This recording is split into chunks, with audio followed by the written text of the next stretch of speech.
বিসমিল্লাহির রহমানির রহিম। প্রিয় দেশবাসী, আসসালামু আলাইকুম ওয়া রাহমাতুল্লাহি ওয়া বারাকাতুহু।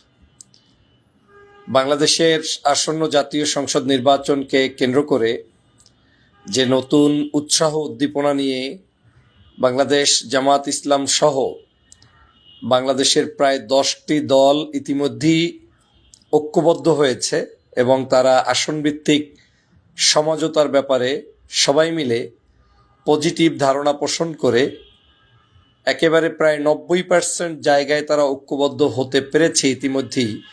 সেটা বাংলাদেশের তৃতীয় আরেকটি গোষ্ঠীর, এবং যারা এই নির্বাচনে পরাজিত হবেন সেই পরাজিত শক্তির ঘুম নষ্ট করে দিয়েছে। যে কারণে বাংলাদেশের বিভিন্ন জায়গায় যে সকল তথ্য সঠিক নয় সেগুলোকে সঠিক বলে প্রচার করার জন্য বিভিন্ন মাধ্যমে, অনলাইনে অফলাইনে, পত্রপত্রিকায় সিরিজ আকারে লেখালেখি নিউজ পাবলিশ করার একটি প্রতিযোগিতা চলছে। আদতে বাংলাদেশের, আমার আত্মবিশ্বাসের জায়গা থেকে আজকের বছরের শুরুর দিনে আপনাদেরকে স্পষ্ট করে বলতে চাই, বাংলাদেশে জামাত ইসলাম, চরমোনাই সহ এনসিপি সহ অন্যান্য যে সকল রাজনৈতিক দল ইতিমধ্যেই ঐক্যবদ্ধ হওয়ার ব্যাপারে পজিটিভ ধারণা পোষণ করে তারা তাদের কাজ চালাচ্ছেন।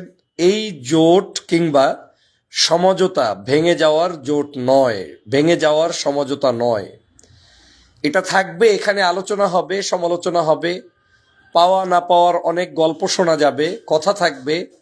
প্রত্যেকেই তার জায়গা থেকে দলীয় স্টেটমেন্ট তারা বর্ণনা করবেন, কিন্তু এন্ড অব দ্য ডেতে 300 আসনে এই সমঝোতার ভিত্তিতেই নির্বাচন হবে, এটাই আমার আত্মবিশ্বাস বলে। কারণ বাংলাদেশের এই যে সকল রাজনৈতিক দল আছেন তারা ইতিমধ্যেই বুঝতে সক্ষম হয়েছে, তাদের ঘাড়ের উপরে পাড়া দিয়ে বিভিন্ন সময় বিভিন্ন রাজনৈতিক দল রাষ্ট্র ক্ষমতায় আসতে চায়, আসে, কিন্তু আসার পরে যাদের ঘাড়ের উপরে পাড়া দিয়ে ক্ষমতায় আসে তাদেরকে ব্যবহার করে ছিটে দেয়, তাদেরকে ব্যবহার করে ফেলে দেয়, ঝেড়ে দেয়, কিন্তু তাদের দিয়ে তাদের মানসিকতার কোনো রাষ্ট্র ব্যবস্থাও পরিচালনা যেমন করে না, পাশাপাশি তাদের প্রতি কোনো স্নেহসুলভ, শ্রদ্ধাসুলভ, ভালোবাসার কোনো নজির বিগত দিনে স্থাপন করতে পারে নাই এবং বর্তমানেও পারছে না। আপনারা জানেন যে বাংলাদেশ জামাত ইসলামীর নেতৃত্বে আগামীর সরকার গঠিত হবে। সে সরকারের প্রধানমন্ত্রী যেই দল থেকে সর্বোচ্চ পরিমাণ ভোট পেয়ে, সিট পেয়ে নির্বাচিত হবে, সেই দলেরই প্রধানমন্ত্রী হবেন বলে ইতিমধ্যেই জামাতের আমির ডাক্তার শফিকুর রহমান সাহেব স্ট্রেট ফরওয়ার্ড বক্তব্য দিয়েছেন। সাংবাদিকদেরকে বলেছেন, রাইটার্সকে বলেছেন, বিভিন্ন গণমাধ্যমে তার এই বক্তব্য প্রচার হয়েছে। বাংলাদেশে আপনারা জানেন যে বিশেষ করে ইসলামপন্থী যে রাজনৈতিক দলগুলো, জামাতে ইসলাম, চরমোনাইয়ের পীরের ইসলামী আন্দোলন সহ আরও কয়েকটি, আল্লামা মামুনুর সাহেবের দল সহ প্রায় যে 8টি দল ইতিমধ্যেই কাজ করেছে, এই 8টি দল কিন্তু একটা জায়গায় সমন্বয় করেছে স্পষ্ট, সেটা হচ্ছে যে যেখানে সর্বোচ্চ জনপ্রিয় সে আমার দলের না আর একজনের দলের, এটা বিবেচনায় নেওয়া হবে না। নেওয়া হবে সিট কনফার্ম করতে হবে, এমপি কনফার্ম করতে হবে, যে ওই আসনে তুলনাবোধক ওই ব্যক্তি বেশি ভোট পেয়ে নির্বাচিত হতে পারেন, তারাই কিন্তু নমিনেশন পাবেন। অতএব এই অবস্থা যদি বিরাজ থাকে তাহলে সেখানে কে কয়টা আসন পাবে সেই আসনের ভিত্তিতে আলোচনার বিষয়টা কিন্তু থাকবে না। তারপরেও প্রত্যেকটি দল চাইবেন তার দলের যদি 2জন ব্যক্তিকে বেশি নমিনেশন দিয়ে এমপি সিট কনফার্ম করা যায় তাহলে অবশ্যই সেটা ভালো। কিন্তু এই ভালোর অর্থ এই নয় যে তারা সিট চাইতে গিয়ে জোট থেকে সিটকে পরে বাহিরে গিয়ে তৃতীয় পক্ষের হাতে মশাল ধরিয়ে দিবেন, সে আশা ঘুরে বালি। এ বাংলাদেশে বামপন্থী নাস্তিক্যবাদী দালালদের কোনো ষড়যন্ত্র আর কাজে আসবে না। সেটা যে ইতিমধ্যেই ভেস্তে গিয়েছে তার প্রমাণ হচ্ছে চরমোনাইয়ের পীর সাহেবের এই দলের ইসলামী আন্দোলনের যে যুগ্ম মহাসচিব রয়েছেন তিনি কিন্তু ভিডিওতে স্পষ্ট বলেছেন যে আমাদের কোনো জায়গা থেকে ওই রকম বড় কোনো ধরনের দল ভেঙে যাওয়ার কিংবা আমাদের জোট ভেঙে যাওয়ার কোনো সুযোগ নেই। মনোমালিন্য, আমাদের তর্ক বিতর্ক আলোচনা থাকবে, কিন্তু তৃতীয় পক্ষ এটাকে নিয়ে সুযোগ নিতে চায়। আমিও স্পষ্ট করে বলতে চাই, আমাদের ঐক্য অনৈক্যের সুর বাজানোর জন্য তৃতীয় পক্ষ দুটি কারণে এটা করতে পারে। প্রথমত হচ্ছে তারা বুঝতে পেরেছে যে আগামীর জোট যে কোনো মূল্যে, এই যে ঐক্যবদ্ধ জোট, এই জোটটা নতুন নতুন রাজনৈতিক দলের সংমিশ্রণে এটা বৃদ্ধি পাবে এবং আগামীর রাষ্ট্র ক্ষমতায় এই জোটই ক্ষমতায় যাবে। যেহেতু এই জোট ক্ষমতায় যাবে, তাহলে এই জোটকে তো বাধাগ্রস্ত করার একটা মাধ্যম, সেটা হচ্ছে অনৈক্য তৈরি করে দাও। যদি অনৈক্য তৈরি করে দেয়া যায়, তাহলে এই জোটকে সহজেই আপনি ক্ষমতার জায়গা থেকে দূরে রাখতে পারবেন, তারা যেতে পারবে না। এটা হচ্ছে তাদের ধারণা। কারণ তারা দেখছে যে এত বড় একটি জোট হয়ে গেল এবং সেই জোটে তারুণ্যের সংগঠন এনসিপি সহ বিভিন্ন রাজনৈতিক দল ইতিমধ্যে সম্পৃক্ত হয়েছে। এই 8টা দলের জায়গায় 10টা হয়েছে, কেউ কেউ বলছেন আরো 2-1টি দল সম্পৃক্ত হতে পারে। তো সেই জায়গা থেকে তাদের এখন আর কোনো অবস্থায় ঘুম কিন্তু নেই। প্রিয় বন্ধুরা আমার, বিরোধী যে পক্ষটি ভয় পাচ্ছে, তাদের ভয়ের প্রথম কারণ হচ্ছে তারা যাদেরকে নিয়ে জোট করে নির্বাচন করছে, তারাও ওই প্রধান রাজনৈতিক দলকে কিন্তু ভয় পাচ্ছে এই ভেবে যে তাদের সাথে যে কোনো মূল্যে প্রতারণা হতে পারে। একদিকে বিরোধী দলের আপনাকে দাঁড় করিয়ে দিল একটা সিটে এবং আপনাকে বলল যে আপনার ওই সিটে আমাদের কোনো প্রার্থী থাকবে না, কিন্তু গোপনে গোপনে সেখানে বিদ্রোহী প্রার্থী দাঁড় করিয়ে দিয়ে আপনাকে চাইলে তারা সেখানে অপদস্থ করতে পারে। আর যদি দালালি গোলামির চরম জিনজিরে আবদ্ধ হয়ে যেতে পারেন, হয়তো আপনাকে চাইলে তারা নিয়েও আসতে পারে। নির্ভর করছে তাদের ব্যক্তিগত সিদ্ধান্তের উপরে। কিন্তু বাংলাদেশ আজকের যে নতুন একটি দল, যারা আজকের নতুন করে এই সমঝোতার রাজনীতি করছে, তাদের মধ্যে বাংলাদেশ জামাত ইসলামের আমির ডাক্তার শফিকুর রহমান সাহেবের কথাবার্তায়, চরমনায়ের বর্তমান পীর সাহেব হুজুরের কথাবার্তা আলোচনার মধ্যে কোনোভাবেই প্রমাণ হয় না যে তারা কেউ ব্যক্তিগতভাবে এখান থেকে লাভবান হয়ে খুব একটা বড় কিছু করতে চান না, বরং তারা দেশকে সামনে রাখছেন, দেশের বাংলাদেশপন্থী রাজনীতিকে সামনে রাখছেন, ন্যায় ও ইনসাফের একটি বাংলাদেশ গঠন করার এজেন্ডাকে তারা সামনে রাখছেন, মানুষের চুরি ডাকাতি হত্যা সন্ত্রাস নৈরাজ্য থেকে মুক্ত একটি বাংলাদেশ গঠন করার এজেন্ডা তারা সামনে রাখছেন। এবং বারবার তারা একটা কথাই বলছেন, আমরা তো শুধুমাত্র রাজনীতি কিছু পাওয়ার জন্যই করছি সেটা নয়, আল্লাহর সন্তুষ্টির উদ্দেশ্যে দেশবাসীর চাওয়া পাওয়ার চাহিদার আলোকেই কিন্তু তারা এই কাজটি করছেন। সেই জায়গা থেকে আমার আস্থা বলে, চরমনায়ের পীর সাহেব হুজুরের সাথে যতবার চলেছি, দেখেছি, বুঝেছি, সেই জায়গা থেকে আমার স্পষ্ট ধারণা কোনো অবস্থায় এই চরমনাই এবং জামাতের ঐক্য বিনষ্ট কেউ করতে পারবে না।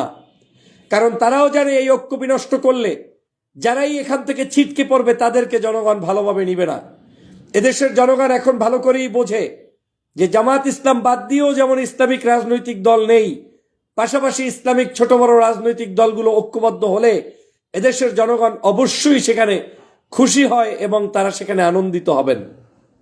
আমার সেই আস্থা এবং বিশ্বাস এবং যতটুকু ইনফরমেশন আমি নিজস্ব জায়গা থেকে কালেক্ট করতে সক্ষম হয়েছি, সেখান থেকে দেশবাসীকে আশ্বস্ত করে বলতে চাই, জোট আছে, জোট থাকবে, সমঝোতায় নির্বাচন হবে, 300 আসনের 300 প্রার্থী ওদের ভিতকে দুর্বল করে দিয়ে, নড়বড়ে করে দিয়ে সমস্ত বাংলাদেশে এই রাজনৈতিক দলগুলো ন্যায় ইনসাফের পক্ষে পতাকা হাতে নিয়ে স্বাধীন বাংলাদেশকে নেতৃত্ব দেবে ইনশাআল্লাহ।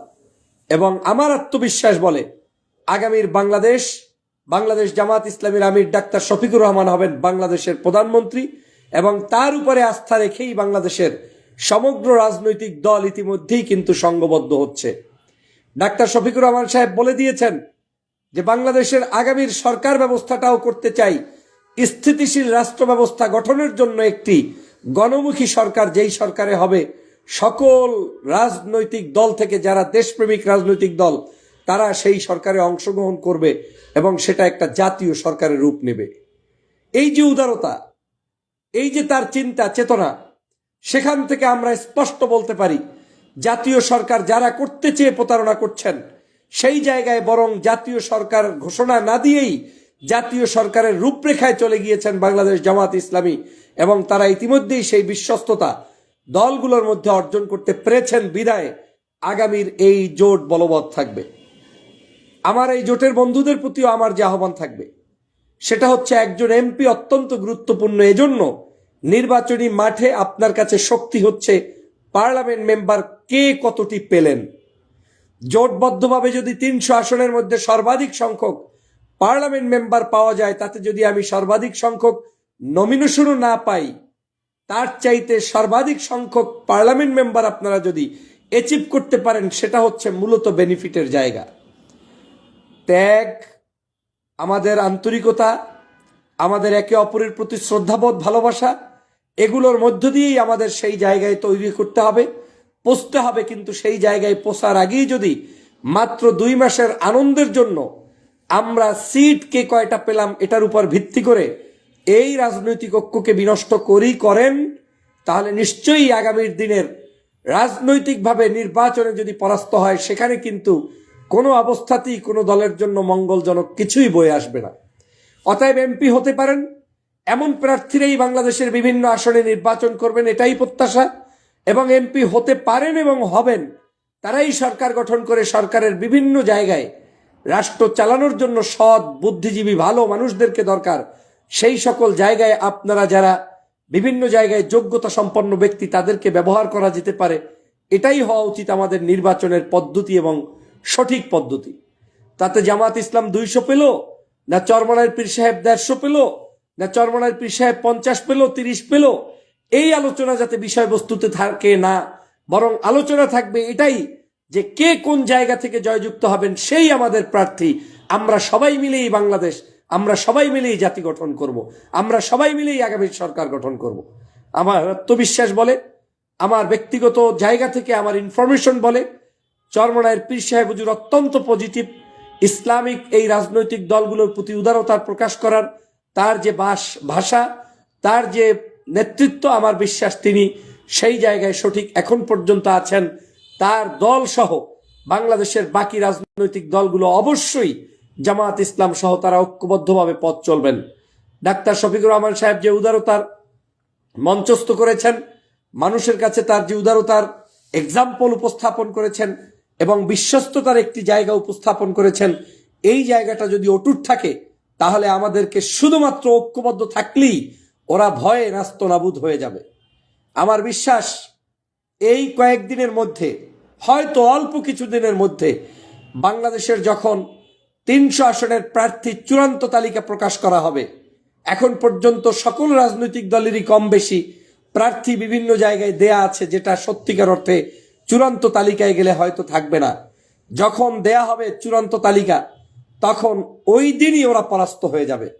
কারণ আমার আত্মবিশ্বাস বলে, জামাত কিংবা অন্যান্য রাজনৈতিক দল তাদের যে কোনো নেতাকে যেখানেই হুকুম প্রদান করবেন, তারা সেখান থেকে তাদের নমিনেশন প্রত্যাহার করে যেমন নেবেন, পাশাপাশি তারা ঐক্যবদ্ধভাবে নির্বাচনে জয়যুক্ত হয়ে মাঠে ময়দানে লড়াই করে আগামীর বাংলাদেশ বিনির্মাণের জন্য পথ চলবেন। সেই জায়গা থেকে আমার মনে হচ্ছে অন্য রাজনৈতিক দল ওই দিনই পরাস্ত হয়ে যাবে এবং তারা মানসিকভাবেই পরাজিত হয়ে যাবে।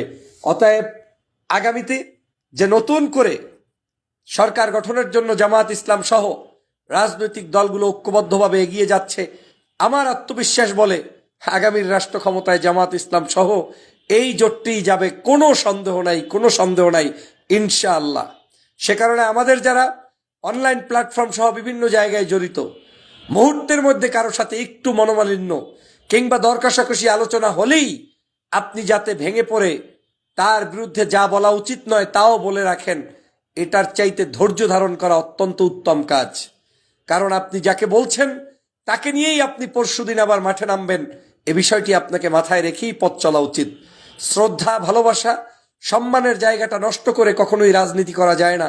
রাজনীতি হতে হয় সহমর্মিতা, আদর্শ, ভালোবাসা, একে অপরের প্রতি সহানুভূতিশীল আচরণ করার মধ্য দিয়ে রাজনীতি প্রতিষ্ঠিত করতে হয়। আমার আত্মবিশ্বাস বলে বিনির্মাণের সারথি হিসাবে আপনি, আমরা, আপনারা সবাই মিলে ঐক্যবদ্ধভাবে সংসদে যাব। আমার আহ্বান থাকবে জোট নেতাদের প্রতি, মিনিমাম আপনারা এমনভাবে সেট আপ করুন যাতে করে জোটের কোনো শীর্ষ নেতাকে সংসদের বাহিরে আমাদের রাখতে না হয়। আগামী জাতীয় সংসদে যে কয়টি দল নিয়ে আপনারা জোট করবেন, সেই কয়টি দলের অন্ততপক্ষে জোট প্রধানরা সংসদে ঢুকবে সবার আগে এবং আপনারা মিলে ঐক্যবদ্ধ একটি সংসদ প্রতিষ্ঠা করবেন, সেই উদাত্ত আহ্বান জানিয়ে আজকের বক্তব্য শেষ করছি। সবাইকে ধন্যবাদ।